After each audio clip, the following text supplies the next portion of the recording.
नमस्कार दोस्तों, आप सभी का दीपक एजुकेशन प्रयागराज में स्वागत एवं अभिनंदन है। तो दोस्तों, आज का टॉपिक है संज्ञा से अव्यय तक। संज्ञा से अव्यय तक का आशय ये है कि सबसे पहले आपको संज्ञा पढ़ाया जाएगा, उसके बाद सर्वनाम पढ़ाया जाएगा।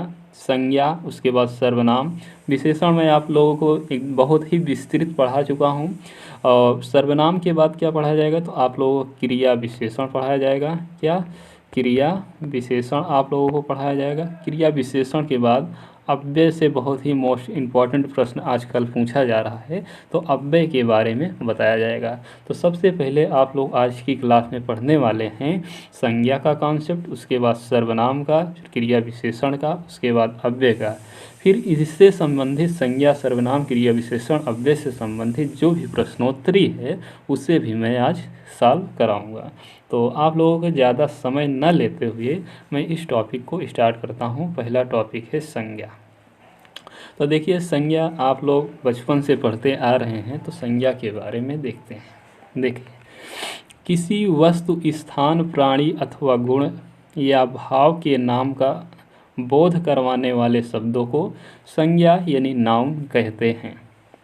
मतलब कोई वस्तु है, कोई वस्तु है, कोई वस्तु है, कोई स्थान है, कोई वस्तु है, कोई स्थान है, कोई प्राणी यानी व्यक्ति है, या कोई पशु पक्षी भी हो सकता है, प्राणी में सभी आ जाते हैं, या कोई अवस्था है, तो इसको संज्ञा नहीं कह रहे हैं। इस वस्तु और इस प्राणी, इस स्थान को संज्ञा नहीं कहा जाता है। इसे आप लोग सबसे पहले समझिएगा। आप लोग क्या करते हैं कि जो वस्तु दिया रहता है उसी वस्तु को आप संज्ञा समझ लेते हैं, जो स्थान दिया रहता है उसी स्थान को आप संज्ञा समझ लेते हैं, जिस प्राणी को दिया रहता है उस प्राणी को आप लोग संज्ञा समझ लेते हैं। यही आप लोग सबसे पहली गलती करते हैं। देखिए, यहाँ पर जो वस्तु है, वस्तु संज्ञा नहीं है, वस्तु का नाम संज्ञा है। जैसे पंखा है, पंखा लिखा, पंखा है, जैसे पंखा है, तो पंखा जो वस्तु है जो उस पंखा संज्ञा नहीं है। उस वस्तु का जो नाम पंखा दिया गया है ये नाम संज्ञा है। क्या? ये नाम संज्ञा है। जैसे स्थान, जैसे प्रयागराज, जैसे प्रयागराज स्थान है। क्या है? प्रयागराज स्थान नहीं है, प्रयागराज स्थान का नाम है। यहाँ पर तीन नदियों का संगम है, गंगा यमुना सरस्वती। इस स्थान पर गंगा यमुना सरस्वती का संगम है। इस स्थान का नाम क्या है? प्रयागराज है। कोई व्यक्ति है, जैसे राम है, राम वास्तव में संज्ञा नहीं राम जो है, देखिए, जो जैसे कोई व्यक्ति है, ये व्यक्ति है, ये कोई व्यक्ति है, ये कोई व्यक्ति है, ठीक है। ये व्यक्ति नहीं है संज्ञा, समझ रहे हैं? ये व्यक्ति संज्ञा नहीं है। इसका जो नाम हो, जैसे मान लीजिए इसका नाम राम है, तो ये राम संज्ञा है। क्या है? ये राम संज्ञा। ये व्यक्ति संज्ञा नहीं है, इस व्यक्ति का जो नाम है वो संज्ञा है। तो आप लोगों को एक कॉन्सेप्ट ये क्लियर होगा कि किसी वस्तु, स्थान, प्राणी, अवस्था, गुण या भाव के नाम को संज्ञा कहा जाता है। न उस वस्तु को कहा जाता है, ना ही उस स्थान को कहा जाता है, ना ही उस प्राणी को कहा जाता है, ना ही उस गुण को कहा जाता है। उसका जो नाम लिया जाता है उस नाम को ही संज्ञा कहा जाता है। मुझे उम्मीद है कि आप लोग अब अच्छे से समझ गए होंगे। मुझे उम्मीद है कि आप लोग अच्छे से संज्ञा समझ गए होंगे। अगर इस पॉइंट समझ गए हैं तो अब कुछ भी इसमें नहीं है। अब जो भी प्रश्न आएगा आप लोग समझ जाएंगे। देखिए, व्यक्ति का, जैसे श्री कृष्ण है, शेर है, चूहा है, सांप है, पुरुष है, स्त्री है, बच्चा है, तोता है, मोर है, बुद्ध है, गांधी है, राम है, ये सब क्या है? ये सब व्यक्ति का नाम है। ये सब व्यक्ति का नाम है। व्यक्ति में शेर, चूहा, सांप सभी आ जाएंगे। व्यक्ति का ये क्या है? नाम है। वस्तु में देखिए, जैसे पुस्तक है, पेन है, कुर्सी है, मेज है, चित्र है, पंखा है, ये सभी क्या है? उस वस्तु का नाम है, ना कि वह वस्तु है। उस वस्तु का क्या है? ये नाम है। उस वस्तु का नाम है। पंखा है, कुर्सी है, मेज है, चित्र है, पेन है, पुस्तक, ये सभी क्या है? उस वस्तु का नाम है। स्थान देखिए, जैसे भारत है, मुंबई है, कलकत्ता है, राजधानी है, नगर है, ग्राम है, द्वीप है, जापान है। ये स्थान नहीं है, ये भारत कलकत्ता राजधानी ये स्थान ही संज्ञा नहीं है। इस स्थान का जो नाम दिया गया है भारत है, मुंबई नाम दिया गया है, इस क्षेत्र को कलकत्ता नाम दिया गया है, इस स्थान को राजधानी नाम दिया गया है, इस क्षेत्र को या इस स्थान को क्या दिया, नगर नाम दिया गया है, ग्राम नाम दिया गया है, द्वीप नाम दिया गया है, जापान नाम दिया गया है। तो स्थान के नाम को ही क्या कहा जाता है, संज्ञा कहा जाता है। भाव देखिए बुढ़ापा, मिठास, सुझाव, गर्मी, सर्दी, लंबाई, चौड़ाई, सौंदर्य, मधुर, ये सभी के सभी क्या है, संज्ञा है। तो आपको एक चीज़ स्पष्ट हो जाना चाहिए कि चाहे वो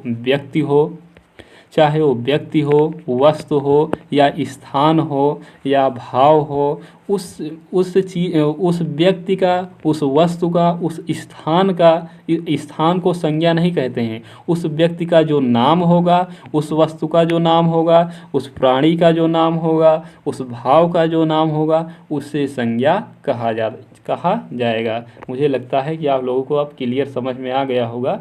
4 से 5 मिनट भले ही लग गए, लेकिन आप लोगों को क्लियर समझ में आ गया, यही सबसे बड़ी बात है। ठीक है, अब देखिए संज्ञा के इन उदाहरणों में कुछ ऐसे नाम होते हैं जो किसी विशेष व्यक्ति, वस्तु अथवा स्थान आदि का बोध कराते हैं। जैसे श्री कृष्ण अगर देखा जाए नाम है, ये आप श्री कृष्ण नाम लेंगे तो आपको ईश्वर के, जो ईश्वर श्री कृष्ण भगवान जन्म लिए थे, उनको बोध होता है। जैसे महात्मा बुद्ध को गांधी, जो महात्मा गांधी थे ना, जो महात्मा गांधी थे, उनका वो नाम बोध होता है। भारत जो देश है, भारत बोध होता है। तो इस तरह से अब आगे देखिए, कुछ ऐसे नाम होते हैं जो केवल साधारण जाति का बोध कराते हैं। जैसे पुस्तक है, नगर है, ग्राम है। जैसे पुस्तक है, नगर है, ग्राम है। ठीक, कुछ ऐसे नाम हैं जो केवल भाव का बोध कराते हैं। जैसे अनुभव इंद्रियों द्वारा ही हो सकते हैं, जैसे जिनका अनुभव इंद्रियों के द्वारा ही हो सकते हैं। जैसे मिठास है, सुगंध है, चतुराई, इसे आप देख नहीं सकते हैं। मिठास को आप देख नहीं सकते, सुगंध को आप देख नहीं सकते हैं, चतुराई को आप देख नहीं सकते हैं, बल्कि इसको अनुभव कर सकते हैं। अपने इंद्रियों के द्वारा आप इसे अनुभव कर सकते हैं। इसी आधार पर संज्ञा के 3 भेद बताए गए हैं मुख्य रूप से। इसी आधार पर संज्ञा के 3 भेद मुख्य रूप से बताए गए हैं। एक व्यक्तिवाचक संज्ञा, दूसरा जातिवाचक संज्ञा, तीसरा भाववाचक संज्ञा। व्यक्तिवाचक संज्ञा, जातिवाचक संज्ञा, भाववाचक संज्ञा, ये 3 भेद मुख्य रूप से बताए गए हैं। वैसे संज्ञा के 5 भेद होते हैं। और इसके अलावा एक समूहवाचक होता है। कौन सा? एक समूहवाचक संज्ञा होता है। और एक कौन सा होता है? एक पदार्थवाचक होता है। कौन सा? एक पदार्थवाचक संज्ञा होता है। तो इस तरह से टोटल अगर संज्ञा की भेद पूछा जाए तो टोटल संज्ञा के भेद 5 होते हैं। कौन कौन से? जातिवाचक संज्ञा, व्यक्तिवाचक संज्ञा, जातिवाचक संज्ञा, भाववाचक संज्ञा, समूहवाचक संज्ञा और पदार्थवाचक संज्ञा। लेकिन मुख्य रूप से 3 ही होते हैं, व्यक्तिवाचक, जातिवाचक और भाववाचक। देखिए आगे, व्यक्तिवाचक संज्ञा का प्रयोग एक वचन के रूप में ही होता है। व्यक्तिवाचक संज्ञा का जो प्रयोग होता है वो सदैव क्या होता है? एक वचन के रूप में ही होता है। हमें संज्ञा की पहचान व्यवहार रूप देखकर करनी चाहिए। जैसे ये वाक्य देखिए, स्वर्गीय श्री रूप नारायण वागले एक उच्च कोटि के चिकित्सक थे। यहाँ श्री रूप नारायण वागले से तात्पर्य व्यक्ति विशेष से है। क्या है? व्यक्ति विशेष से। अतः यहाँ व्यक्तिवाचक संज्ञा होगा। यहाँ पर क्या होगा? व्यक्तिवाचक संज्ञा होगा। जब देखिए, जब आपको यह अनुभव हो, यह आपको ज्ञात हो कि किसी व्यक्ति या स्थान का विशेष रूप से नाम लिया जा रहा है, तो वही क्या हो जाएगा? वही व्यक्तिवाचक संज्ञा हो जाएगा। जैसे भारत एक व्यक्तिवाचक संज्ञा। क्यों? क्योंकि भारत और किसी देश का नाम नहीं है। भारत और किसी देश का नाम नहीं है। जैसे मान लीजिए मुंबई है। मुंबई क्या है? व्यक्तिवाचक संज्ञा के अंतर्गत आएगा। और मान लीजिए जैसे क्या व्यक्तिवाचक संज्ञा के अंतर्गत आएगा? कोई ग्रंथ लिखा गया है, जैसे मान लीजिए श्रीमद् भागवत गीता लिखा गया है, तो व्यक्तिवाचक संज्ञा के अंतर्गत आएगा। क्यों? क्योंकि उसके अलावा कोई भी ग्रंथ वैसा नहीं लिखा गया है। तो ठीक है, तो व्यक्तिवाचक संज्ञा हो गया। आगे देखिए क्या कहा गया है। देखिए उदाहरण में, देहरादून में चिकित्सक सम्मेलन हुआ। तो देखिए चिकित्सक शब्द कहने से चिकित्सक जाति का बोध होता है। क्या हो रहा है? चिकित्सक जाति का बोध हो रहा है, अतः यहाँ जातिवाचक संज्ञा होगा। देखिए जैसे डॉक्टर हो गए, चिकित्सक हो गए, अगर किसी व्यक्ति का पर्सनल नाम लेकर कहा जाए कि जैसे राम डॉक्टर है या राम चिकित्सक है, इस तरह से अगर कहा जाएगा तो व्यक्तिवाचक संज्ञा हो जाएगा। क्या हो जाएगा? व्यक्तिवाचक संज्ञा हो जाएगा। लेकिन केवल डॉक्टर कहा जाए, चिकित्सक केवल कहा जाए तो इस जाति का बोध कराता है। वकील केवल कहा जाए, इंजीनियर केवल कहा जाए, डॉक्टर केवल कहा जाए, इस तरह से अगर शिक्षक केवल कहा जाए, इस तरह से अगर कहा जा रहा है तो जातिवाचक संज्ञा के अंतर्गत आएगा। अगर नाम के साथ कहा जाएगा तो व्यक्तिवाचक संज्ञा के साथ चला जाएगा। अगर केवल टाइटल ही इस तरह से जैसे डॉक्टर है, वकील है, जज है, इस तरह से अगर कहा जा रहा है तो जातिवाचक संज्ञा के अंतर्गत आ जाएगा। अब देखिए लाल बहादुर शास्त्री जी की सज्जनता को आज भी याद किया जाता है, अतः यहाँ सज्जनता जो है वो भाववाचक संज्ञा। क्या है? भाववाचक। सज्जनता जो होती है वो दिखाई नहीं देती, वो भाव से ही प्रकट होता है, तो भाववाचक संज्ञा। जो चीज़ आपको भाव से दिखाई समझ में आए वो भाववाचक संज्ञा होती है। अब देखिए प्रश्नल दिया गया है व्यक्तिवाचक संज्ञा। परिभाषा में कहा गया है जिस संज्ञा शब्द से किसी विशेष व्यक्ति, किसी विशेष वस्तु अथवा किसी विशेष स्थान का बोध हो उसे व्यक्तिवाचक संज्ञा कहते हैं। जैसे श्री कृष्ण कहने से बोध होता है कि जो श्री कृष्ण भगवान थे उन्हीं का नाम क्या है? श्री कृष्ण है। गौतम बुद्ध कहने से बोध होता है जो महात्मा गौतम बुद्ध थे उन्हीं की बात हो रही है। सीता कहने से जो श्री राम भगवान की पत्नी थी उन्हीं का बोध हो रहा है। और रामायण कहने से जो रामायण ग्रंथ लिखा गया है केवल उसी रामायण ग्रंथ का बोध हो रहा है। ताजमहल कहने से केवल ताजमहल का बोध हो रहा है। हिमालय कहने से हिमालय का केवल बोध हो रहा है। इसलिए ये क्या होगा? व्यक्तिवाचक संज्ञा होगा। जब विशेष व्यक्ति, वस्तु अथवा स्थान का बोध होता है तो क्या होता है? व्यक्तिवाचक संज्ञा। मतलब जब पर्सनल बात की जाती है किसी भी चीज़ की तो वही व्यक्तिवाचक संज्ञा के अंतर्गत आएगा। जैसे राम, श्याम, इस तरह से नाम लेकर अगर कहा जा रहा है तब भी वो व्यक्तिवाचक संज्ञा। जैसे किसी पुस्तक, श्रीमद् भागवत गीता है, रामायण है, महाभारत है, कुरान है, बाइबिल है, ये सब क्या है? व्यक्तिवाचक संज्ञा है। हिमालय है, हिमालय भी व्यक्तिवाचक संज्ञा है। लेकिन अगर पर्वत कह दिया जाए तो पर्वत जातिवाचक के संज्ञा के अंतर्गत आएगा। देखिए यहाँ पर उदाहरण में दिया गया है जातिवाचक संज्ञा। परिभाषा में जिस संज्ञा शब्द से उसकी संपूर्ण जाति का बोध हो उसे जातिवाचक संज्ञा कहते हैं। जैसे मनुष्य हो गया, नदी हो गया, गांव हो गया, भैंस हो गया, गाय हो गया, घोड़ा हो गया, लड़का हो गया, पर्वत हो गया, नगर हो गया। देखिए यहाँ पर जो आप कह रहे हैं मनुष्य, मनुष्य में सभी मनुष्य आ गए, वो चाहे स्त्री हो या पुरुष हो, चाहे राम हो, चाहे मोहन हो, चाहे जो हो, वो मनुष्य में सभी के सभी आ जाएंगे। नदी कहने से सभी का बोध हो रहा है, वो चाहे गंगा नदी हो, यमुना नदी हो, या सरस्वती नदी हो, या गोदावरी नदी हो, या ताप्ती नदी हो, या नर्मदा नदी, कोई भी नदी हो, वो सभी के सभी ये नदी कह देने से जाति का बोध हो रहा है। मतलब कोई भी नदी हो सकती है। गांव आप जानते हैं कि भारत में बहुत सारे गांव हैं, कोई भी गांव हो सकता है। भैंस कहने से भी बोध होता है। अगर इसी का नाम, अगर इसी भैंस का नाम काली वाली भैंस या मतलब विशेष नाम कहकर अगर पुकारा जाए तो व्यक्तिवाचक में आ जाएगा। लेकिन यहाँ पर अगर केवल भैंस कहा जा रहा है तो जातिवाचक, गाय केवल कहा जा रहा है जातिवाचक, घोड़ा केवल कहा जा रहा है तो जातिवाचक, लड़का कहने से लड़के की समूह का बोध होता है, पूरे समूह का बोध हो रहा है, संपूर्ण जाति के लड़का जाति का बोध हो रहा है। पर्वत कहने से पूरे विश्व के संपूर्ण पर्वत का बोध हो रहा है, वो चाहे हिमालय पर्वत हो या एंडीज पर्वत हो या रॉकी पर्वत हो या अल्पस पर्वत हो या कोई भी पर्वत हो, वो संपूर्ण पर्वत जाति का बोध हो रहा है पर्वत कहने से। नगर कहने से संपूर्ण नगर का बोध हो रहा है, चाहे इलाहाबाद नगर हो या मुंबई नगर हो या दिल्ली नगर हो, कोई भी नगर हो सकता है। तो इस तरह से जिस शब्द से संपूर्ण जाति का बोध आपको समझ में आए वो क्या होता है? जातिवाचक संज्ञा होता है। इसके अलावा जैसे डॉक्टर है, वकील है, इंजीनियर है, डॉक्टर है, वकील है, इंजीनियर है, जज है, ये सभी शब्द भी क्या होते हैं? जातिवाचक संज्ञा होते हैं। लेकिन अगर इनके आगे अगर किसी व्यक्ति का विशेष नाम अगर दे दिया जाता है तो व्यक्तिवाचक संज्ञा के अंतर्गत आ। जैसे राम डॉक्टर है तो राम डॉक्टर भले लिखा गया है लेकिन डॉक्टर किसके? राम के साथ आया है, तो इसलिए वो व्यक्तिवाचक संज्ञा हो जाएगा। अब देखिए भाववाचक संज्ञा किसे कहते हैं। तो भाववाचक संज्ञा में आप देखेंगे तो परिभाषा, जिस संज्ञा शब्द से पदार्थों के अवस्था, गुण, दोष, धर्म आदि का बोध हो उसे भाववाचक संज्ञा होता है। क्या? भाववाचक संज्ञा होता है। जब आपको कोई भाव, जैसे मुझसे चला नहीं जाता, जब आपके कोई भाव जैसे बुढ़ापा, जवानी, मिठास, सौंदर्य, मधुर, थकावट, ये सब क्या, ये सब आप व्यक्त नहीं कर सकते, दिखा नहीं सकते, केवल आप भाव प्रकट कर सकते हैं। इसलिए ये क्या होता है, ये भाववाचक संज्ञा होता है। मतलब जिस भी शब्द से आपको जिस भी शब्द से आप यह लगे कि यह बोध हो कि इससे भाव जागृत हो रहा है तो भाववाचक संज्ञा होगा। जैसे बुढ़ापा हो गया, मिठास हो गया, सौंदर्य हो गया, मधुर हो गया, थकावट हो गया ना, इस तरह से सब भाववाचक संज्ञा के अंतर्गत आएंगे।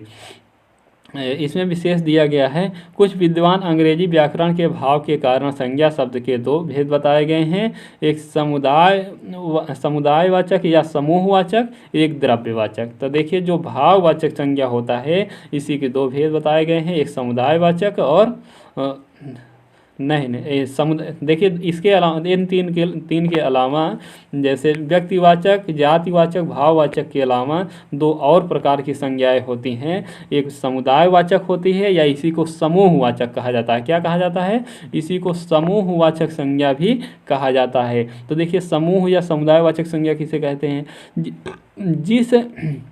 जिन संज्ञा शब्दों से व्यक्तियों, वस्तुओं आदि के समूह का बोध हो उसे समुदाय या समूहवाचक संज्ञा कहते हैं। जैसे सभा, कक्षा, सेना, भीड़, पुस्तकालय, दल। तो देख रहे हैं यहाँ पर सभा में बहुत सारे व्यक्ति होते हैं, कक्षा यानी क्लास में बहुत सारे लड़के होते हैं, सेना में बहुत सारे जवान होते हैं, भीड़ में बहुत से लोग होते हैं, पुस्तकालय में बहुत सारी पुस्तकें रखी होती हैं, दल में बहुत सारे लोग होते हैं ना।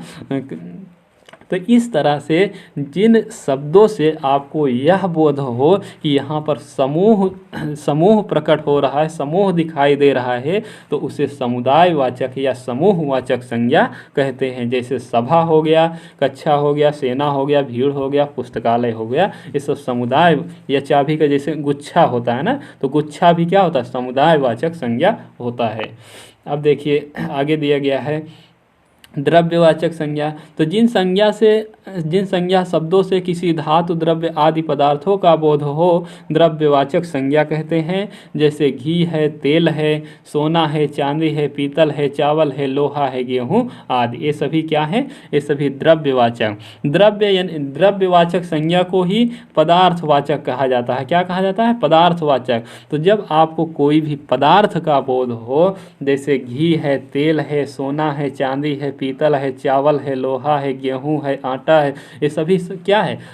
ये द्रव्यवाचक संज्ञा, जिसको गिना नहीं जा सकता, जैसे मान लीजिए आपने घी 1 केजी ले लिया, आपने 1 केजी घी ले लिया, तो क्या आप इस 1 केजी घी को आप गिन सकते हैं? नहीं गिन सकते हैं। तेल को क्या आप गिन सकते हैं? नहीं गिन सकते हैं। सोना को क्या आप उसके कण कण को गिन सकते हैं? नहीं। चांदी के, पीतल के, चावल को, लोहा को, गेहूं को, इन सभी को आप गिन नहीं सकते हैं। ये सब पदार्थ मात्र ऐसा शब्द जो पदार्थ का बोध कराए, जैसे सोना क्या है? पदार्थ है, चांदी पदार्थ है, पीतल पदार्थ है, चावल पदार्थ है, लोहा पदार्थ है, घी पदार्थ है, तेल पदार्थ है, तो ये सभी क्या होते हैं? पदार्थवाचक संज्ञा होते हैं। इसी को द्रव्यवाचक संज्ञा भी कहते हैं।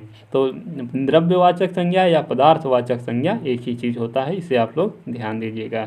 देखिए भाववाचक संज्ञा कैसे बनाया जाता है। भाववाचक संज्ञाएं 4 प्रकार के शब्दों से बनती हैं। जैसे जातिवाचक से भाववाचक संज्ञाएं बनाई जाती हैं, सर्वनाम से भाववाचक संज्ञाएं बनाई जाती हैं, विशेषण से भाववाचक संज्ञा के रूप में, और क्रिया से भाववाचक संज्ञा बनाई जाती हैं। तो आप ये देख रहे हैं कि जो जातिवाचक संज्ञा है, क्या है? जो जातिवाचक संज्ञा है, जो सर्वनाम है, जो जातिवाचक है, सर्वनाम है, विशेषण है, क्रिया है, इससे क्या बनाया जा रहा है? इससे भाववाचक संज्ञा बनाया जा रहा है। देखिए जातिवाचक से भाववाचक संज्ञाओं से बने स्वरूप निम्नलिखित है। जातिवाचक संज्ञाएं, भाववाचक देखिए आदमी, आदमियत, पशु, पशुता, बालक, बालकपन, ये सब क्या, ये सभी के सभी जातिवाचक शब्द है। बालक, पशु, आदमी, आदमी कहने से संपूर्ण आदमी का बोध हो रहा है, पशु कहने से संपूर्ण पशु का बोध हो रहा है, बालक कहने से संपूर्ण बालक का बोध हो रहा है, संपूर्ण बालक मतलब सभी जितने लड़के हैं सभी लड़कों का बोध हो रहा है। तो ये सभी जातिवाचक संज्ञा हैं। लेकिन इससे देखिए, बालक से बालकपन, पशु से पशुता, आदमी से आदमियत न, तो इस तरह से जातिवाचक से क्या बन रहा है, भाववाचक बन रहा है। जातिवाचक से भाववाचक बन रहा है। जातिवाचक से भाववाचक संज्ञाओं से बने स्वरूप निम्नलिखित हैं। हाँ, तो इसमें देखिए प्रश्न पूछा गया है कि जातिवाचक से भाववाचक संज्ञाओं से बने स्वरूप में निम्नलिखित में से कौन सा है, इसमें से पूछ रहा है। तो इसमें कौन सा हो जाएगा, मित्र से मित्रता बनती है। क्या बनती है, मित्रता ही सही हो जाएगा। ठीक है, अब आगे देखिए दिया गया है सर्वनाम से भाववाचक संज्ञाएं, अपना से अपनापन, अपनत्व, पराया से परायापन, सर्व से सर्वस्व, मम से ममत्व, इस तरह से बनाए जा रहे हैं। विशेषण से देखिए, मीठा से मिठास, मधुर से मधुर, निर्बल से निर्बलता, इस तरह से सब ये सभी के सभी क्या हैं, ये सभी के सभी भाववाचक हैं और ये सभी के सभी क्या हैं, विशेषण शब्द हैं। क्या हैं, विशेषण शब्द हैं। ठीक, विशेषण शब्द हैं। इधर देखिए दिया गया है हरा से हरियाली, हरा से हरियाली, प्रवीण से प्रवीणता, निपुण से निपुणता, क्रिया से देखिए खेलना से खेल, खेलना से खेल, लिखना से लेख, लेना देना से लेने देने, पढ़ना से पढ़ाई, कमाना से कमाई, इस तरह से भाववाचक, उड़ना से उड़ान। अब देखिए आइए दूसरा टॉपिक है सर्वनाम। कौन सा है, सर्वनाम। आपका संज्ञा कंप्लीट हो गया, आपका संज्ञा कंप्लीट हो गया, लगभग 20 मिनट का समय लगा, लेकिन आप लोग अच्छे से समझ गए होंगे, मुझे उम्मीद है। अब आइए देखिए नेक्स्ट टॉपिक सर्वनाम पर।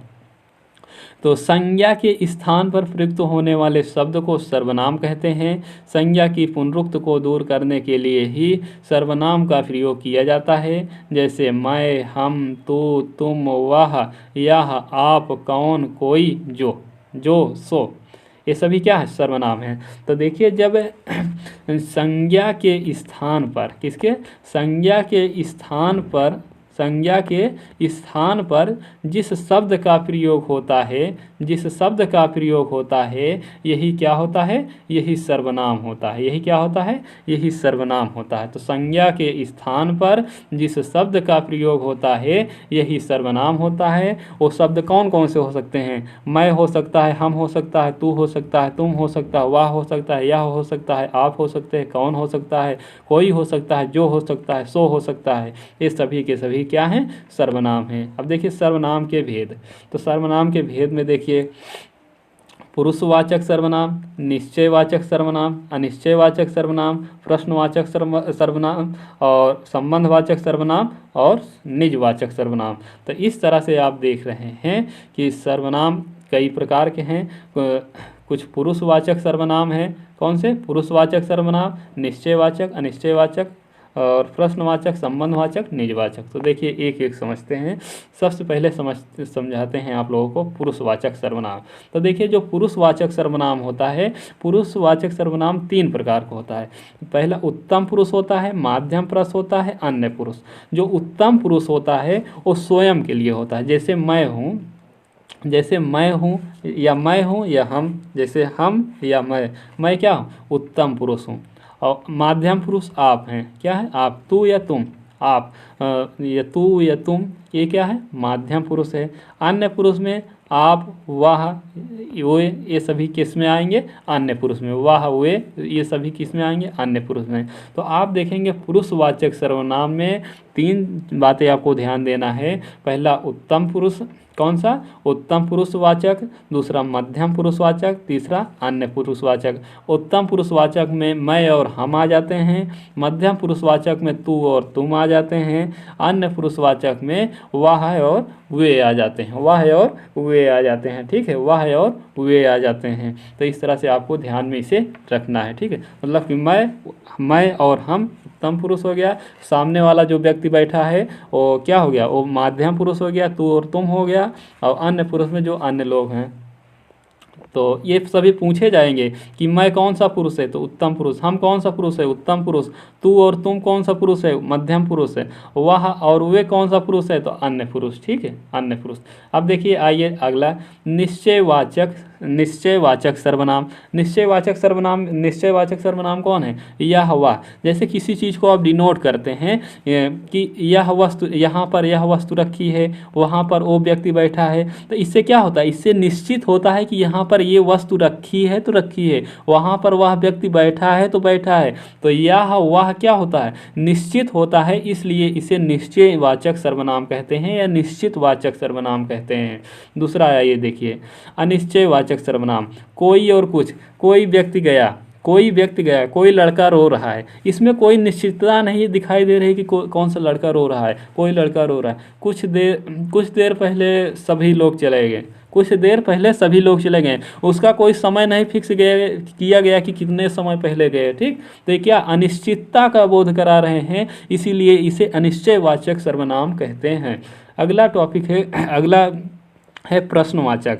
जब आपसे कोई प्रश्न पूछे, कौन क्या, जब आपसे जब प्रश्न पूछा जाए तो वहाँ पर कौन होगा या तो क्या होगा। कौन व्यक्ति है, क्या काम है, कौन व्यक्ति है, क्या काम है। इस तरह से जब आप प्रश्न पूछ रहे हैं तो प्रश्नवाचक, जहाँ पर कौन और क्या आ जाएगा तो प्रश्नवाचक आएगा। संबंधवाचक में जो सो, कौन सा आएगा, जो और सो आएगा। और निजवाचक में कौन सा आएगा, आप आएगा, स्वयं आएगा, खुद आएगा। आप आएंगे, स्वयं आए, मतलब निजवाचक में स्वयं आएंगे, आप खुद आएंगे, क्या, आप खुद आएंगे, आप खुद स्वयं आएंगे, तो निजवाचक में। तो आपसे प्रश्न इस तरह से पूछेगा कि यह सर्वनाम कौन सा सर्वनाम है, तो निश्चयवाचक। वह कौन सा सर्वनाम है, तो निश्चयवाचक। कोई कौन सा सर्वनाम है, तो निश्चयवाचक। कुछ कौन सा सर्वनाम है, तो अनिश्चयवाचक। कौन क्या कौन सा सर्वनाम है, तो प्रश्नवाचक। जो सो कौन सा सर्वनाम है, तो संबंधवाचक। आप, स्वयं, खुद कौन सा सर्वनाम है, तो निजवाचक। देखिए आप लोग यहाँ पर कंफ्यूज मत होइएगा, जो यहाँ पर आप लिखा गया है, अगर ये वाला आपसे पूछेगा तो यहाँ पर ये निजवाचक सर्वनाम आपको ऑप्शन में नहीं देगा, यहाँ पर अन्य पुरुषवाचक सर्वनाम देगा। ठीक है, तो इसमें कंफ्यूज मत होइएगा। अगर ए ऑप्शन देगा तो वो वाला ऑप्शन नहीं देगा, और अगर ए वाला ऑप्शन देगा तो ए वाला ऑप्शन नहीं देगा, अगर ए वाला ऑप्शन देगा तो ए वाला ऑप्शन नहीं देगा। ठीक, कंफ्यूज आप मत होइएगा, आप लोग कंफ्यूज मत होइएगा। देखिए आगे कहा गया है, पुरुषवाचक सर्वनाम की परिभाषा। जिस सर्वनाम का प्रयोग वक्ता या लेखक स्वयं अपने लिए अथवा श्रोता या पाठक के लिए अथवा किसी अन्य के लिए करता है वह पुरुषवाचक सर्वनाम, मतलब कि जो स्वयं के लिए यूज हो। ठीक, तो क्या होता है, या अन्य के लिए करता हो, किसी अन्य के लिए, तो क्या होता है, पुरुषवाचक सर्वनाम। निश्चयवाचक क्या होता है, तो जो सर्वनाम किसी व्यक्ति, वस्तु आदि के और निश्चय पूर्वक संकेत करे, मतलब निश्चितता दिखाई दे, वो क्या होता है, निश्चयवाचक सर्वनाम। जैसे यह जा रहा है, मतलब कोई व्यक्ति अगर जा रहा है, यह जा रहा है, तो इस तरह से निश्चित है कि वह जा ही रहा है। ठीक, अनिश्चयवाचक में कोई चीज़ क्लियर नहीं रहता है। जिस सर्वनाम शब्द के द्वारा यह निश्चित व्यक्ति अथवा वस्तु का बोध ना हो, क्या हो, व्यक्ति अथवा वस्तु का बोध ना हो, वे अनिश्चयवाचक सर्वनाम होते हैं। जैसे कोई आ रहा है, कौन आ रहा है, कोई पता नहीं। ठीक, अनिश्चयवाचक। संबंधवाचक में क्या होता है, परस्पर एक दूसरे की बात संबंध बतलाने के लिए जिन सर्वनामों का प्रयोग होता है संबंधवाचक सर्वनाम कहते हैं। जैसा करोगे वैसा भरोगे। देखिए यहाँ पर जैसा करोगे वैसा भरोगे, तो जो सो से ही बना है, जैसा वैसा। ठीक, अब देखिए सर्वनाम रूप अनेक, सर्वनाम के अनेक रूप हैं भैया, कौन कौन से हैं, इसको जूम कर लेते हैं थोड़ा सा। सर्वनाम के अनेक रूप हैं कौन कौन से, देखिए सर्वनाम कौन से हैं, तो सर्वनाम है कौन, मैं हो गया, हम हो गया, तुम हो गया, वह हो गया, वे हो गए, आप हो गए, ये सभी के सभी क्या है, सर्वनाम हो गए। फिर जैसे मैं प्रयोग हुआ, मैंने, हम, हमने, तुम, तुमने, वह, उसने, वे, उन्होंने, आप, ये कर्ता में आ जाएगा। कर्ता में प्रयोग होता है। कर्म में क्या प्रयोग होता है, इसी मैं को मुझको कहा जाता है। जब कर्म में प्रयोग होता है, मुझे कहा जाता है, हमको कहा जाता है, हमें कहा जाता है, मुझको कहा जाता है, उसको कहा जाता है, उसको कहा जाता है, उनको, उन्हें, अपने को कहा जाता है। जब कर्म में प्रयोग, करण में जब प्रयोग होता है तो मुझसे, हमसे, या जो कारक है, आप विभक्ति विभक्ति पढ़े होंगे, तो जो कारक है, कारक चिन्हों से ही प्रयोग इसी सर्वनाम में जोड़ दिया जाता है। कारक चिन्हों से ही ये सभी के सभी निर्माण होता है। जैसे कर्ता ने, तो यहाँ देखिए मैं का मैंने हो गया, कर्म को तो या मुझको, मैं को मुझको, माँ को मुझको, करण से तो देखिए यहाँ मुझसे, संप्रदान को तो मुझको, संप्रदान को या के लिए तो यह देखिए मेरे लिए, अपादान से, अपादान अलगाव होने से, और मुझसे तो देखिए जो आपको कर्ता जो भी कारक जो भी दिखाई देगा वही प्रयोग होगा। अपादान में देखिए मुझसे, संबंध में रा री रे या का की के ये सभी आते हैं, तो देखा मेरा मेरी मेरे आ गया, तो संबंधवाचक हो सर्वनाम हो गया। अधिकरण में देखिए मैं और पर आता है, तो मुझ में और मुझ पर आ गया। इसमें रटने वाली चीज़ नहीं है, समझना है। और वचन एक वचन होता है, क्या होता है, एक वचन। तो इसमें आप देखेंगे कि जो मैं होता है और तुम होता है, ये सब की वह होता है, ये सभी एक वचन में आते हैं। मैं हो गया, तुम हो गया, वह हो गया, क्या और आप हो गए, ये सभी एक वचन में आते हैं। और आपको ध्यान ये देना है कि जो हम हैं और वो हैं, ये सब किस में आते हैं, तो ये बहुवचन में आता है। किस में आता है, बहुवचन में आता है। ठीक है, इसे आप ध्यान देना है। और आपको एक काम और करना है कि जो कारक है, कारक को आप रटे हैं ना, कर्ता ने कर्म को करण से, संप्रदान को अपादान से, संबंध रा रे रे काकी के और अधिकरण में पर, ये आप रटे हैं, तो बस इसी से आपको ध्यान में देना है। ठीक, आगे देखते हैं आगे क्या कहा गया है। तो आगे थोड़ा सा जूम कर लेते हैं। सबसे पहले प्रश्नवाचक सर्वनाम की परिभाषा। जो सर्वनाम संज्ञा शब्दों के स्थान पर आते हैं किंतु वे प्रश्नवाचक भी बनते हैं, वे प्रश्नवाचक सर्वनाम कहलाते हैं। जैसे क्या, कौन, इस प्रश्नवाचक, मैंने पहले ही बताया क्या और कौन जब प्रश्न पूछा जाए तो प्रश्नवाचक, जो चीज़ होगा वही होगा। जैसे निजवाचक सर्वनाम में जहाँ के लिए आप अपना शब्द अथवा अपने आप शब्द का प्रयोग होता है वहाँ निजवाचक। जैसे तू अपना मन लगा, मैं अपना काम कर रहा हूँ, तो इस तरह से निजवाचक। तो जहाँ जो वाक्य रहेगा आपको खुद में खुद जब आप पढ़ेंगे तो समझ में आ जाएगा। विशेष केवल आप शब्द का श्रोता के लिए वहाँ या आदर सूचक माध्यम पुरुष होता है, जहाँ पर आप, तो देखिए यहाँ पर केवल आप शब्द का प्रयोग श्रोता के लिए हो वहाँ यह आदर सूचक माध्यम पुरुष होता है। और जहाँ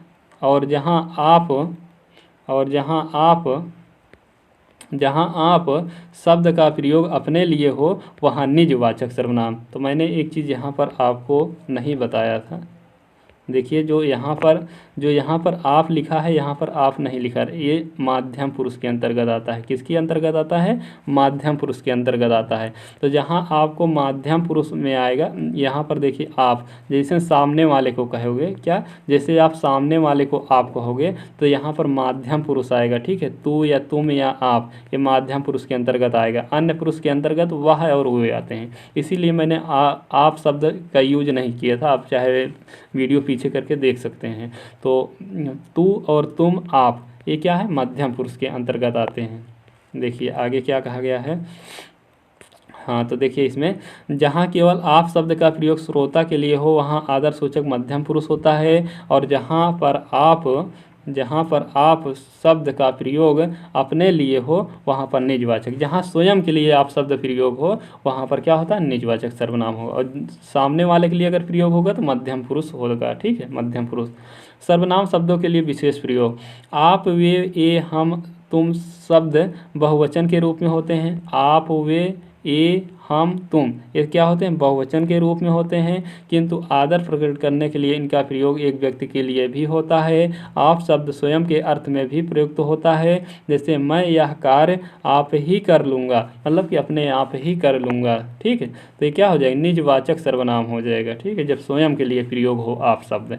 सर्वनाम में संज्ञा की ही भांति लिंग वचन कारक होते हैं। सर्वनाम में संज्ञा के ही भांति लिंग वचन कारक होते हैं, पर इसमें संबोधन कारक नहीं होता है। कारकों में विभक्ति के साथ सर्वनाम के रूप में बदल जाते हैं, जैसा सर्वनाम रूप अनेक नामक तालिका में दर्शाया गया है। तो कारक के अनुसार क्या होते हैं, सर्वनाम अपना रूप बदल देते हैं। तो आपका ये सर्वनाम कंप्लीट हो गया। सर्वनाम आपका सर्वनाम कंप्लीट हो गया। सर्वनाम में आपको केवल इतना ही ध्यान देना है, शुरुआत वाला।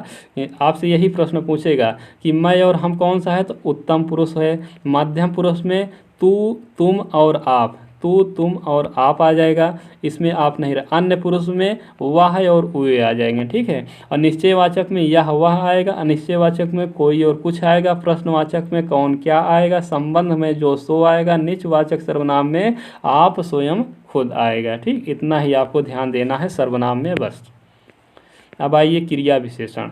क्रिया विशेषण में देखते हैं पहला पॉइंट, क्रिया विशेषण की परिभाषा दी गई है। जो शब्द क्रिया की विशेषता प्रकट करते हैं वो क्रिया विशेषण कहलाते हैं। अर्थानुसार क्रिया विशेषण के निम्नलिखित 4 भेद होते हैं। तो यहाँ पर एक कहा जा रहा है कि जो शब्द क्रिया की जो शब्द क्रिया की विशेषता बताता है उसे ही क्रिया विशेषण शब्द कहते हैं। जो शब्द क्रिया की विशेषता बताता है उसे ही क्रिया विशेषण शब्द कहते हैं। जैसे पिछली क्लास में आप लोगों ने देखा, जो शब्द संज्ञा और सर्वनाम की विशेषता बताता है उसे विशेषण कहते हैं। और यहाँ पर आप देख रहे हैं कि जो शब्द क्रिया की विशेषता बताती है उसे क्रिया विशेषण कहते हैं।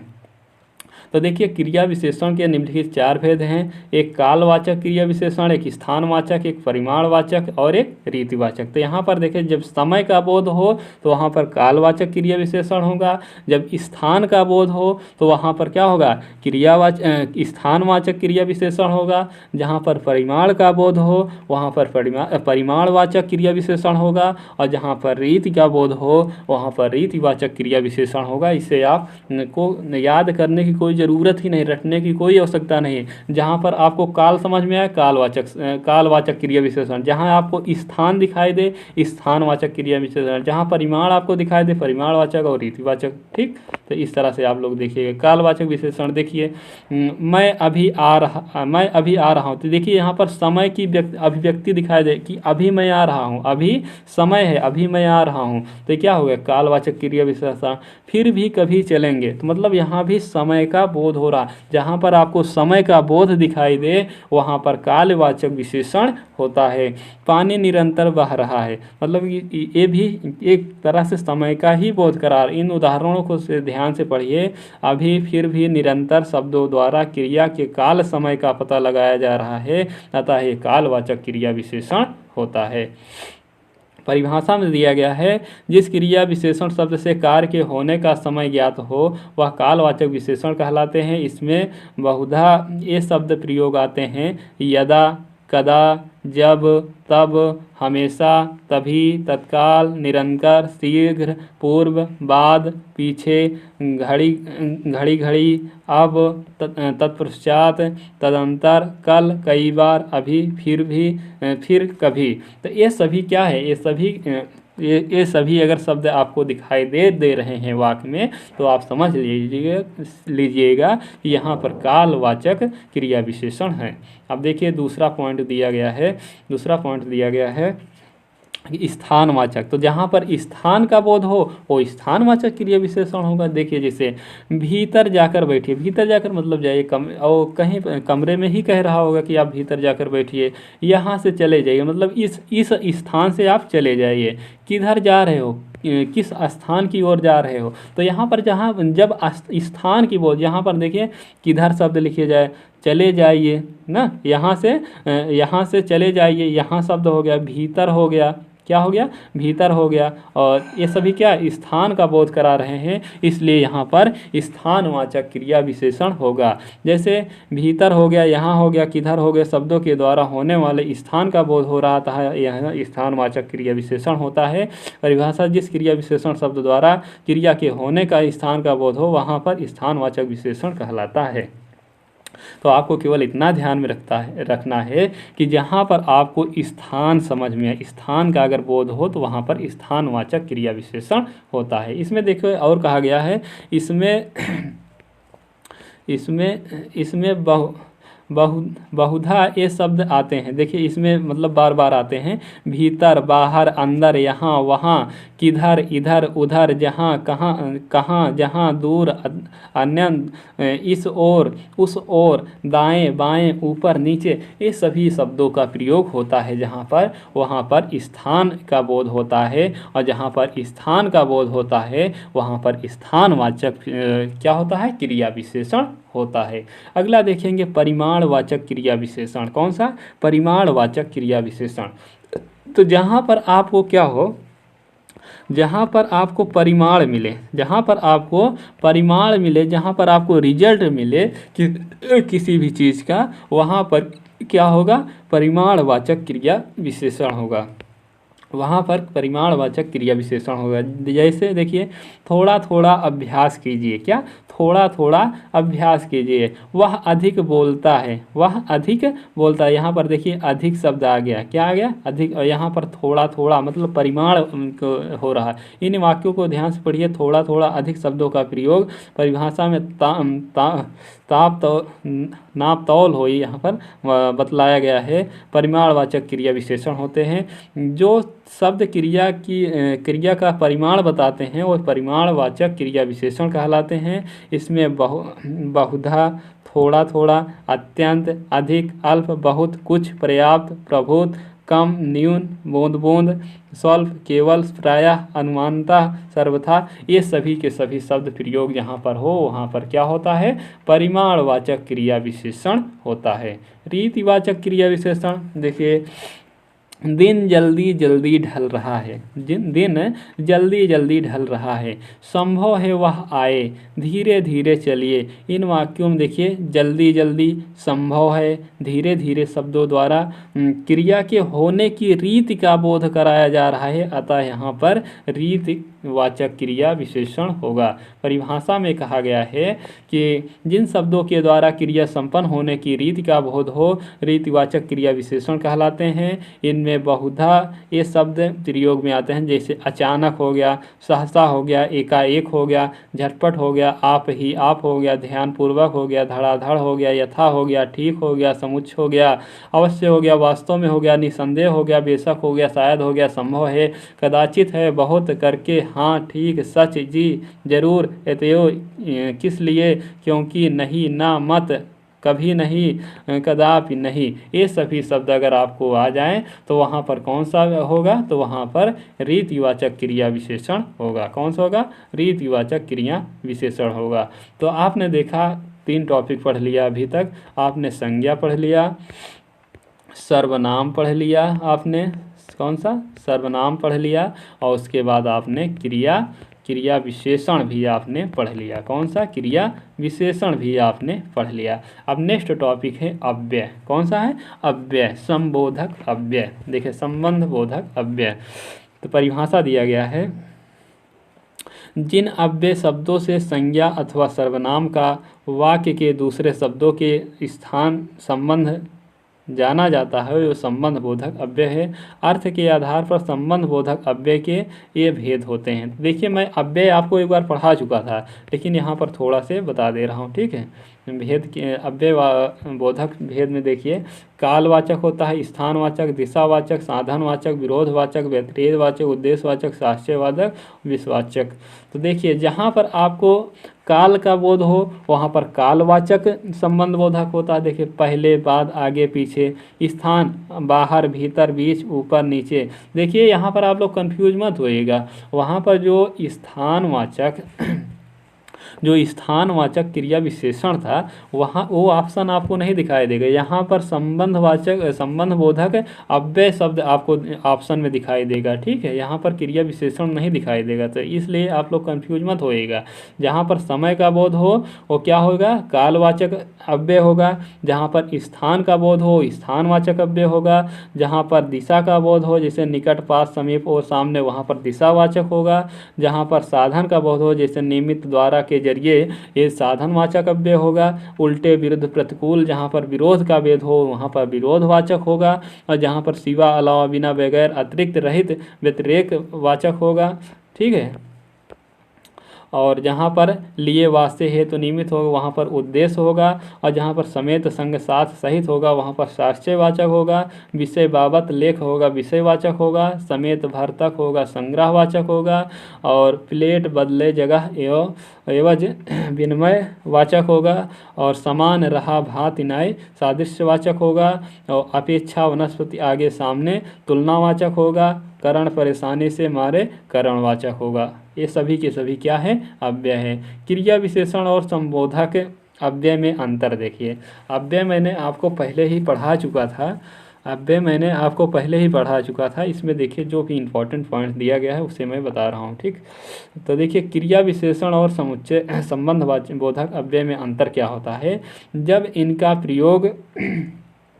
जब इनका प्रयोग संज्ञा अथवा सर्वनाम के साथ होता है तब संबंध बोधक अव्यय होता है, और जब एक क्रिया की विशेषता बताते हैं तब एक क्रिया विशेषण अव्यय होता है। तो यहाँ पर एक कहा जा रहा है कि जब इनका प्रयोग संज्ञा और सर्वनाम के साथ हो, कब हो? संज्ञा और सर्वनाम के साथ अगर इनका प्रयोग हो रहा है तो ये क्या हो गए? संबंध बोधक अव्यय होंगे। अगर इनका प्रयोग क्रिया के साथ हो रहा है तो क्या होंगे? वो क्रिया विशेषण होंगे। क्या होंगे? वो क्रिया विशेषण होंगे।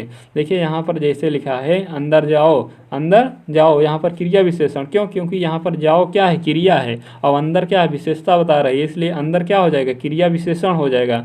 दुकान के भीतर जाओ, तो यहाँ देखिए दुकान के भीतर, दुकान क्या है? दुकान क्या है? दुकान संज्ञा है। संज्ञा की यहाँ पर विशेषता बताई जा रही है, इसलिए संबंध बोधक अव्यय होगा, ठीक है। तो समुच्चय बोधक अव्यय के देखिए परिभाषा दिया गया है कि दो शब्दों, वाक्यांशों या वाक्यों को मिलाने वाले अव्यय समुच्चय बोधक अव्यय कहलाते हैं। इन्हें योजक भी कहते हैं। तो देखिए जब दो शब्दों को मिलाया जाए, या दो वाक्यों को मिलाया जाए, या दो वाक्यांशों को मिलाया जाए तो वही क्या होगा? समुच्चय बोधक अव्यय होगा। देखिए इसमें 3 भेद बताए गए हैं। संयोजक मैं और राम, देखिए यहाँ पर क्या है? और क्या है? मिला रहा है किसको? मैं और राम को मिला रहा है। मैं और राम काम पर जाएंगे, तो यहाँ पर देखिए जो और है यही क्या है? यही समुच्चय बोधक अव्यय है, और समुच्चय बोधक में संयोजक समुच्चय बोधक अव्यय है। आगे देखिए दिया गया है, आगे और उदाहरण में दिया गया है, राम और लक्ष्मण तथा सीता पंचवटी में विश्राम किया। इन दोनों में और तथा शब्द जोड़ने से ये अर्थ में संयोजक है। परिभाषा जो अव्यय दो अथवा अधिक शब्दों या वाक्यों को जोड़ते हैं संयोजक कहलाते हैं। जैसे हो गया, और हो गया, तथा हो गया, एवं हो गया, वह हो गया, ये सभी के क्या होंगे? संयोजक होंगे, ठीक है। विभाजक देखिए, विभाजक अव्यय क्या होता है? करो या मरो, नित्य आराम करो ताकि स्वस्थ रहो। तो देखिए इसमें या ताकि नित्य आराम करो ताकि स्वस्थ रहो, तो यहाँ पर देखिए या जो शब्द आया है, ताकि आया शब्द के भेद प्रकट करते हुए जोड़ने के अर्थ में आए हैं, अतः ये विभाजक है। क्या है? विभाजक है। परिभाषा में दिया गया है जो अव्यय दो अथवा अधिक वस्तुओं में किसी एक का त्याग या ग्रहण बताते हैं विभाजक कहलाते हैं। जैसे किंतु, परंतु, अगर, मगर, ताकि, क्योंकि, इसलिए, तदापि, कि, तो, ये सब क्या है? ये सभी के सभी त्याग या ग्रहण बता रहे हैं। जैसे आप भोजन किसी के यहाँ कह रहे हैं, वो व्यक्ति इतना अच्छा से, मान लीजिए आपकी वाइफ है, क्या है? आपकी वाइफ है यानी पत्नी है, वो बढ़िया से भोजन बना कर दी आपको, वो भोजन आपको बना कर दी और आप खा रहे हैं। उसने पूछा कि भोजन कैसा बना है? तो आप कह रहे हैं ठीक है, लेकिन इतना जब आप कहेंगे ना तो इसका तो मस्तिष्क एकदम जल जाएगा। कहेंगे एक तो 2 घंटे में, एक से 2 घंटे में मैंने इतनी मेहनत करके बनाया, ऊपर से खा भी रहे हैं, खाना तो पूरा खा जा रहे हैं, लेकिन कह रहे हैं थोड़ा से अगर ये होता तो ठीक रहता, परंतु, किंतु, अगर, मगर, लेकिन ये शब्द अगर लग जाता है ना तो बहुत ही कष्टदायक होता है, ठीक है, बहुत ही कष्टदायक होता है। अब देखिए आते हैं टॉपिक पर, विकल्प सूचक। तुम आना या मैं जाऊंगा, मतलब इसमें विकल्प है कि तुम चाहे आ जाना या मैं चला आऊँगा। अगर तुम आना चाहो तो तुम आ जाना, नहीं तो मैं आऊँगा, ठीक। यहाँ पर विकल्प दिया जा रहा है तो इसलिए विकल्प सूचक। तुम पैसे का प्रबंध कर लो, अन्यथा मुझे कुछ और करना पड़ेगा। तुम या तो पैसे का प्रबंध कर लो, नहीं तो मुझे ही क्या करना और कुछ करना पड़ेगा, मतलब कि मुझे ही प्रबंध करना पड़ेगा। तो इन दोनों वाक्यों में या और अन्यथा शब्द आए हैं जो कि विकल्प का बोध कराते हैं, अतः ये विकल्प सूचक अव्यय हैं। क्या हैं? विकल्प सूचक हैं। तो परिभाषा, जो अव्यय विकल्प का बोध कराते हैं वो विकल्प सूचक कहलाते हैं। जैसे या हो गया, अन्यथा हो गया, अथवा हो गया, ना कि हो गया, या हो गया, ये सभी के सभी कौन से तो कौन से विकल्प सूचक समुच्चय बोधक अव्यय कहलाते हैं।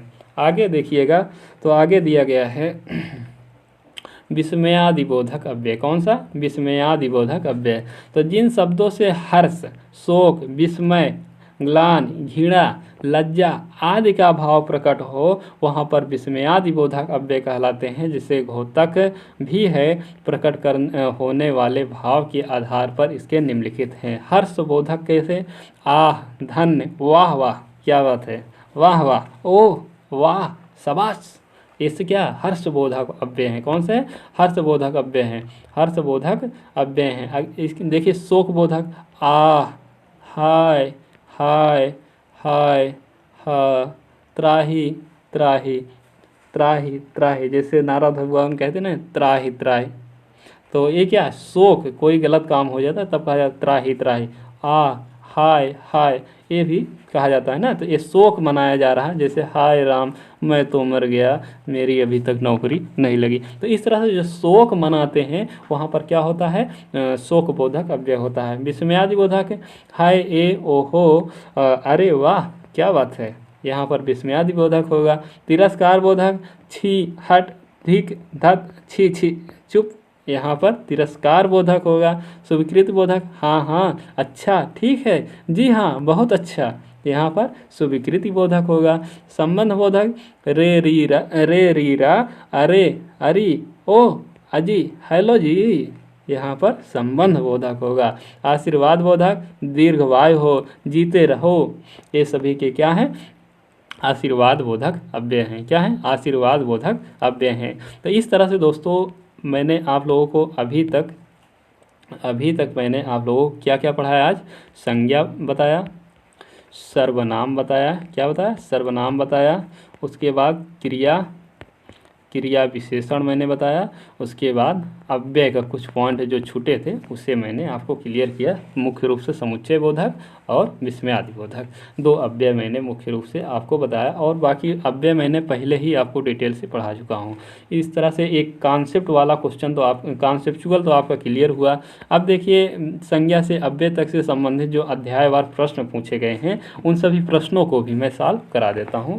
बहुत ज़्यादा समय नहीं लगेगा, ज़्यादा से ज़्यादा आधे घंटे का समय लगेगा। तो आप लोग जुड़े रहिए, धैर्य से देखते रहिए। देखिए अगर आप अच्छे से देखेंगे नहीं तो आप परीक्षा में सफलता कैसे आपको मिलेगी? आप ही बताइए। जिस चीज़ को अभी आपने सीखा, अगर उस चीज़ की अभी आप प्रैक्टिस तुरंत कर लेंगे तो कितना अच्छा होगा बताइए। पूरा का पूरा आपको याद हो जाएगा। और 2-4 बार मैं परिभाषा भी आपको बता दूंगा, इसी प्रश्न जैसे पूछा जाएगा प्रश्न के अनुसार, तो आपको याद हो जाएगा। देखिए पूछा गया विभिन्न परीक्षाओं में पूछे गए प्रश्न कोश। तो जिनका प्रयोग निश्चित शब्द समुदाय या पूरे वाक्य का अतिरिक्त भावार्थ प्रदान करने के लिए होता है, जिनका प्रयोग निश्चित शब्द समुदाय या पूरे वाक्य का अतिरिक्त भाव प्रदान करने के लिए होता है, उसे क्या कहते हैं? तो उसे निपात कहते हैं। निपात वाला चैप्टर मैंने आपको पहले ही पढ़ा चुका हूँ, ठीक है। निपात अव्यय मैंने पहले ही पढ़ाया था। उपवाक पहचानिए, तो वह आदमी जो कल आया था आज भी आया है। वह आदमी जो कल आया था वह आज भी आया है। तो ये कौन सा है? ये विशेषण उपवाक है। कौन सा है? विशेषण उपवाक है। कौन सा है? ये विशेषण उपवाक है। जब पानी बरसता है तब मेढक बोलते हैं मैं। जब पानी बरसता है कौन सा वाक्य है? तो कौन सा वाक्य है? जब पानी बरसता है, क्रिया विशेषण उपवाक है। कौन से हैं? क्रिया विशेषण उपवाक हैं। क्यों? क्योंकि यहाँ पर बरसना क्रिया की क्या विशेषता बताई जा रही है, और विशेषण उपवाक होते हैं। रेखांकित सर्वनाम का प्रकार चिन्हित कीजिए। कोई, तो होगा जो तुम्हारी सहायता कर सकेगा। तो यहाँ देखिए कोई तो होगा, यहाँ पर निश्चित हो रहा है, नहीं निश्चित हो रहा है, तो नहीं निश्चित नहीं हो रहा है तो कौन सा होगा, अनिश्चयवाचक होगा, अनिश्चयवाचक सर्वनाम हो जाएगा। और जहाँ पर निश्चित हो जाता है वहाँ पर निश्चयवाचक सर्वनाम। आपका घर जिस शहर में है उस शहर का नाम संज्ञा का कौन सा भेद सूचित करता है। तो जो जिस शहर में रह रहे हैं और उसके उस नाम का क्या होगा, व्यक्तिवाचक आपका कोई शहर होगा, जैसे प्रयागराज हो गया, लखनऊ हो गया, दिल्ली हो गया, मुंबई, व्यक्तिगत क्या है वो नाम है। ठीक, बड़े बड़े आगे थोड़ा सा कर लेता हूँ। बड़े बड़ाई ना करे, बड़े न बोले बोल, रहीमन हीरा कब है कहे, लाख टके का मोल। रहीम द्वारा लिखित इन पंक्तियों में बड़े शब्द का प्रयोग किस रूप में हुआ है, तो ये संज्ञा के रूप में हुआ। किस रूप में हुआ, संज्ञा के रूप में। द्वार द्वार भटकना में प्रयुक्त दुरिक्त दूर दूर, द्वार द्वार क्या है, द्वार द्वार भटकना, पारस्परिक संबंध बताने के लिए। देखिए और कौन सा ऑप्शन हो सकता है, इससे अच्छा ऑप्शन दिया गया हो सकता है इससे अच्छा ऑप्शन दिया गया हो तो उसे ठीक हो सकता है। देखिए अतिशय प्रकट करने के अर्थ में, भेद बताने के, सागरता प्रकट करने की, यही समग्रता प्रकट करने के अर्थ में यही सही हो जाएगा। संज्ञाओं के साथ आने वाली विभक्तियों को क्या कहा जाता है, तो जो संज्ञाओं के साथ विभक्तियाँ आती हैं उसे विश्लिष्ट कहा जाता है। क्या कहा जाता है, विश्लिष्ट कहा जाता है। ठीक, हमारे देश में जयचंदों की कमी नहीं है में जयचंद संज्ञा के किस भेद के अंतर्गत आता है, तो जातिवाचक। देखिए यहाँ पर केवल जयचंद्र दिया गया होता तब वो व्यक्तिवाचक हो जाता है, लेकिन यहाँ पर कह रहा है कि जयचंदों की कमी नहीं है, मतलब कि यहाँ पर जयचंद्र की तरह कई पिताजी हैं, जयचंद्र की तरह कई पिताजी हैं। ठीक, तो यहाँ पर एक जाति का बोध करा रहा है, इसलिए जातिवाचक होगा। श्रोता के लिए किस सर्वनाम का प्रयोग किया जाएगा, तो श्रोता के लिए मध्यम पुरुष का। जो जैसे मैं, ए व्यक्ति एक है, ए बोल रहा है, तो यहाँ पर मैं और हम का प्रयोग होगा। लेकिन ए व्यक्ति सुन रहा है तो इसके लिए क्या होगा, तू होगा, तुम होगा और आप होगा। और कोई अन्य व्यक्ति यहाँ बैठकर सुन रहा है तो वहाँ पर उसके लिए प्रयोग वह होगा, वे होगी। ठीक, तीसरे व्यक्ति के लिए। तो आगे देखते हैं, कोई और कुछ का प्रयोग कौन सा सर्वनाम में होता है, तो कोई और कुछ का अनिश्चयवाचक। कोई और कुछ का अनिश्चयवाचक होता है। संबंधवाचक में क्या होता है, जो और सो होता है। निश्चय में क्या होता है, यह है और हो, यह है और वह होता है। और निजवाचक में क्या होता है, आप होता है, स्वयं होता है, खुद होता है। इस तरह से आज मैं आपको याद करा दूंगा ऑप्शन से। राष्ट्र की भाववाचक क्या होगा, तो राष्ट्र की राष्ट्रीयता होता है। क्या होता है, राष्ट्रीयता बनता है। ठीक है, आज गणित के अध्यापक ने कक्षा नहीं ली है, वाक्य में अर्थ के आधार पर वाक्य है, तो कौन सा निषेध वाक्य है। नहीं, अगर देखिए निषेधवाचक कैसे होगा, अगर आपको नहीं का अगर बोध है आपको वाक्य में हो जाए तो वहाँ पर निषेधवाचक होगा। और जहाँ पर इच्छा का बोध हो वहाँ पर इच्छावाचक होगा। जहाँ पर आपको प्रश्न पूछकर बताया जाए वहाँ पर प्रश्नवाचक होगा। और जहाँ पर आज्ञा का पालन हो वहाँ पर आज्ञा पालन वाक्य होगा। ठीक है, तो इसे आप लोग कॉन्सेप्चुअल समझिए रहेंगे तो आपको एग्जाम में काम देगा। यह काम मैं आप कर लूँगा, तो यहाँ पर देखिए जो यह काम मैं आप कर लूँगा मतलब खुद कर रहा है, स्वयं कर रहा है। यहाँ पर आप कौन सा होगा, निजवाचक होगा। यहाँ पर पुरुषवाचक सर्वनाम नहीं होगा। क्यों, क्योंकि यहाँ पर स्वयं के लिए आप शब्द का प्रयोग किया गया है। ठीक, अब देखिए संज्ञा से संबंधित प्रश्नोत्तरी देख लेते हैं। संज्ञा से संबंधित प्रश्नोत्तरी, किससे संबंधित, संज्ञा से। तो संज्ञा को किस नाम से जाना जाता है, तो संज्ञा को नाम से जाना जाता है। किस नाम, संज्ञा को किस नाम से जाना जाता है, तो नाम से। मतलब कोई व्यक्ति है, कोई व्यक्ति का नाम है, कोई वस्तु का नाम है, किसी स्थान का नाम है, तो उस नाम को क्या कहते हैं, संज्ञा कहते हैं। ठीक, उस नाम को ही क्या कहते हैं, संज्ञा कहते हैं। वह वस्तु, स्थान, भाव या विचार बोधक शब्द को क्या कहते हैं, तो संज्ञा कहते हैं। क्या कहते हैं, संज्ञा कहते हैं। अब देखिए आपको संज्ञा वाला टॉपिक क्लियर हो जाएगा।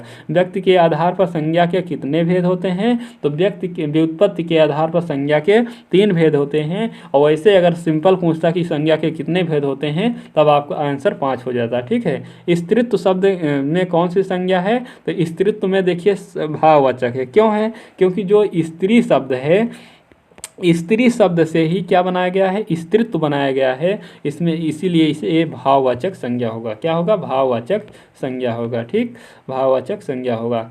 निम्नलिखित शब्दों में से कौन सा शब्द संज्ञा है, तो देखिए क्रोध होगा। क्या होगा, क्रोध होगा, ये संज्ञा है। भाववाचक संज्ञा बनाइए तो देखिए लड़कपन, क्या होगा, लड़कपन। लड़का का क्या होता है, लड़कपन होता है, लड़कापन नहीं होता है, लड़कपन होता है, लड़काई नहीं होता, लड़काईपन नहीं होता, लड़कपन होता है, शुद्ध शब्द है। ठीक, अब आगे देखिएगा, सचरित्रता किस मूल शब्द से बना है, तो चरित्र से बना है। किससे, चरित्र से बना है। निम्नलिखित भाववाचक संज्ञा कौन सा है, तो भाववाचक संज्ञा पूछ रहा है ना, तो भाववाचक शत्रुता, शत्रु से शत्रुता बना है। क्या बना है, शत्रु से शत्रुता बना है। निम्नलिखित में कौन सा शब्द व्यक्तिवाचक संज्ञा है, तो देखिए यहाँ पर यमुना, यमुना नदी है, यमुना क्या है, यमुना नदी है, ये व्यक्तिवाचक है। लेकिन गाय यहाँ पर जातिवाचक, पहाड़ जातिवाचक, आम क्या है, जातिवाचक। ठीक, और वहीं पे अगर कोई कलमीवा आम कह दे तो हो जाता हो।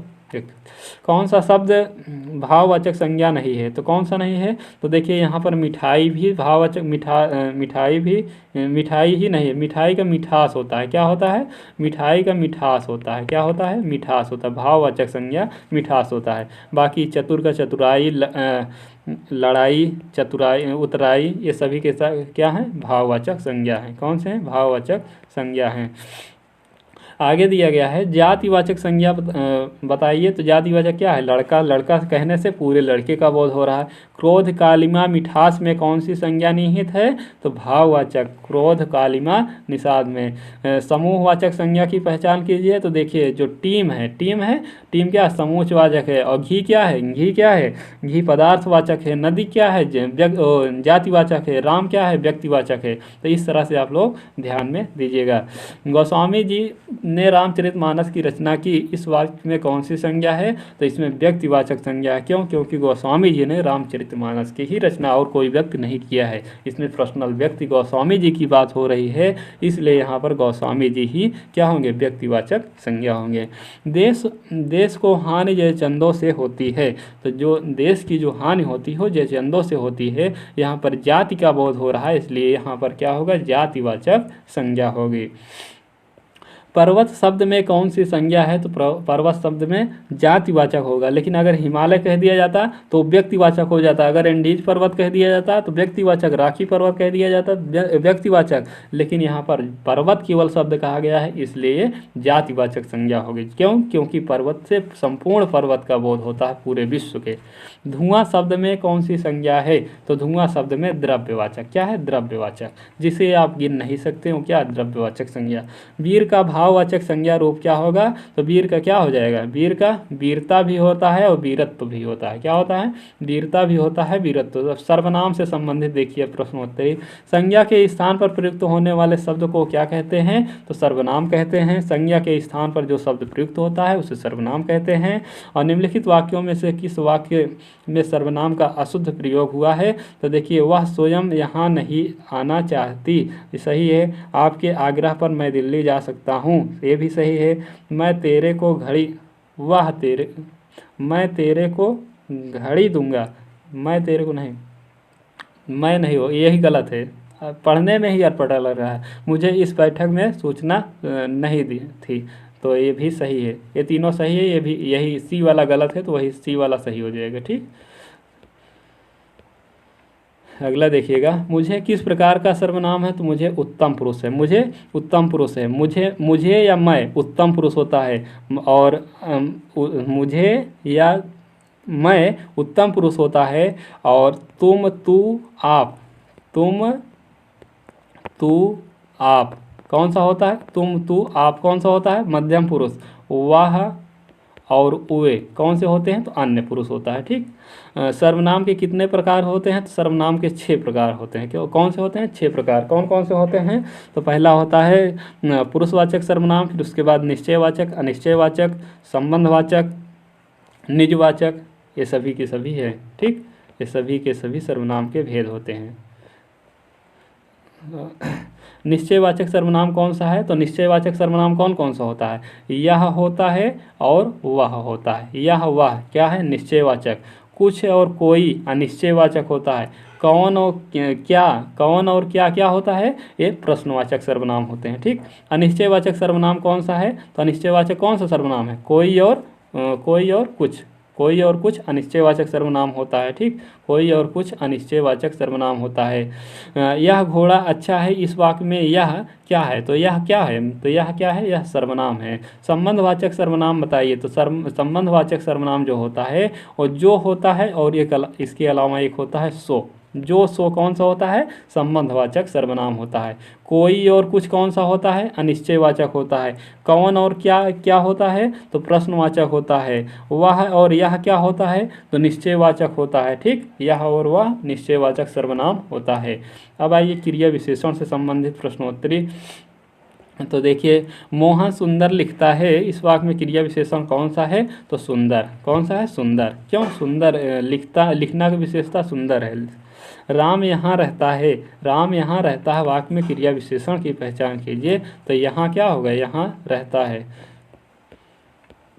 संगीता प्रतिदिन पढ़ती है, इस वाक्य में क्रिया विशेषण की पहचान कीजिए, तो प्रतिदिन होगा। क्या होगा, प्रतिदिन। जो शब्द क्रिया की विशेषता प्रकट करता है उसे क्या कहते हैं, तो उसे क्रिया विशेषण कहते हैं। जो शब्द क्रिया की विशेषता प्रकट करता है उसे क्रिया विशेषण कहते हैं। अर्थानुसार क्रिया के कितने भेद होते हैं, तो अर्थानुसार क्रिया के 4 भेद, अर्थानुसार क्रिया विशेषण के 4 भेद होते हैं। ठीक, क्रिया विशेषण के 4 भेद होते हैं। अर्थ के अनुसार, मैं अभी आ रहा हूँ, इस वाक्य में कौन सा कालबोधक क्रिया विशेषण निहित है, तो अभी। अभी जो है ये क्या है, ये कालबोधक है। फिर कभी चलेंगे, तो यहाँ पर जो फिर कभी है यही क्या हो जाएगा, यहीं पर कालवाचक हो जाएगा। क्या हो जाएगा, कालवाचक हो जाएगा। और पानी निरंतर बहता है, तो जो निरंतर है यहीं पर क्या हो जाएगा, यहीं पर कालवाचक हो जाएगा। क्रिया विशेषण शब्द होने का समय ज्ञात होता है, वह कालवाचक होता है। क्या होता है, कालवाचक होता है। मुझे यकीन है कि आप लोगों को कंप्लीटली इस क्लास में ही याद हो जाना चाहिए। यदा कदा तदंतर आदि शब्दों का प्रयोग कहाँ होता है, तो कालवाचक में होता है। भीतर जाकर बैठिए, भीतर जाकर बैठिए, तो यहाँ पर स्थान का बोध हो रहा है, इसलिए यहाँ पर स्थानवाचक होगा। किधर जा रहे हो, तो यहाँ पर क्या स्थान का बोध हो रहा है। दाएं बाएं अंदर इधर अंदर भीतर चाहे जो शब्द लिखा रहे, ये सभी क्या, जहाँ पर स्थान का बोध हो वो स्थानवाचक होता है। ठीक है, स्थानवाचक होता है। थोड़ा थोड़ा अभ्यास कीजिए, इस वाक्य में क्रिया विशेषण कौन सा है, तो थोड़ा थोड़ा है। क्या है, थोड़ा थोड़ा है। बूंद बूंद शब्द में कौन सा क्रिया विशेषण निहित है, तो बूंद बूंद में है क्या, परिमाणवाचक। बूंद बूंद से घड़ा संभव है कि वह आएगा, इस वाक्य में क्रिया विशेषण की पहचान कीजिए, तो रीतवाचक। जहाँ पर संभव वगैरह शब्द का प्रयोग होता है वहाँ पर रीतवाचक होता है। वास्तव में, ठीक, हाँ आदि शब्दों का प्रयोग कहाँ पर होता है, तो रीतवाचक में होता है। क्रिया विशेषण का अन्य नाम क्या है, तो क्रिया विशेषण का अन्य नाम है आविकारी विशेषण। क्या नाम है, आविकारी विशेषण। वह बहुत धीरे धीरे चलता है, इस वाक्य में क्रिया विशेषण क्या है, तो इस वाक्य में क्या है, बहुत। इस वाक्य में बहुत क्या धीरे धीरे चलता है।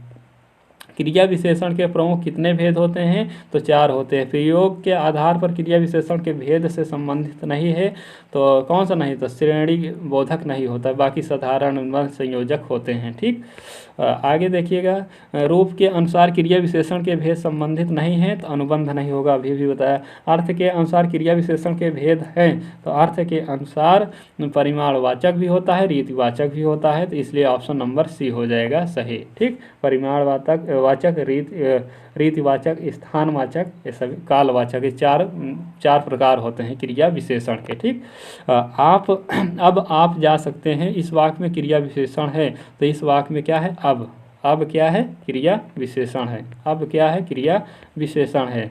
आगे देखिए, दिया गया है, फिर आप भी क्या कहेंगे, इस वाक्य में क्रिया विशेषण तो क्या है, फिर है। अब देखिए, संबंध बोधक अव्यय से संबंधित प्रश्न होते हैं, उसका साथ छोड़ दीजिए। इस वाक्य में संबंध बोधक क्या है, तो साथ है। क्या है, मेरे सामने से हट जा, मेरे सामने से हट जा, तो यहाँ पर सामने से है संबंध बोधक। संबंध बोधक किससे संबंध स्थापित किया जा रहा है, सामने से।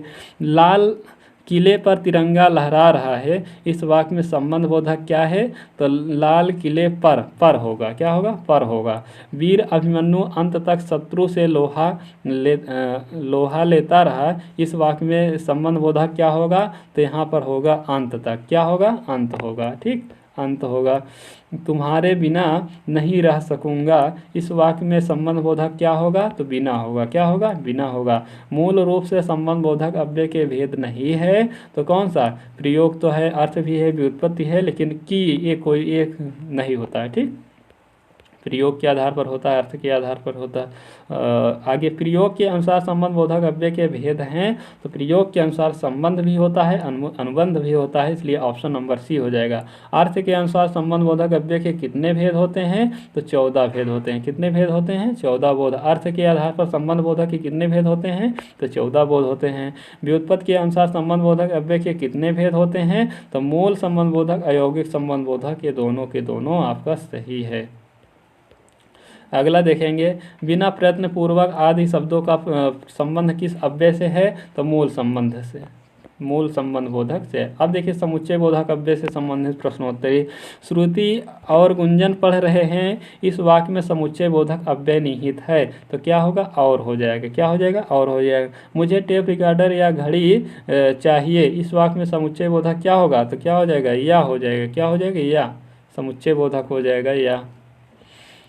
सीता ने बहुत मेहनत की किंतु तो यहाँ पर किंतु हो जाएगा, क्या हो जाएगा? किंतु हो जाएगा। बेशक वह धनवान है परंतु है कंजूस, तो यहाँ पर परंतु हो जाएगा समुच्चय बोधक।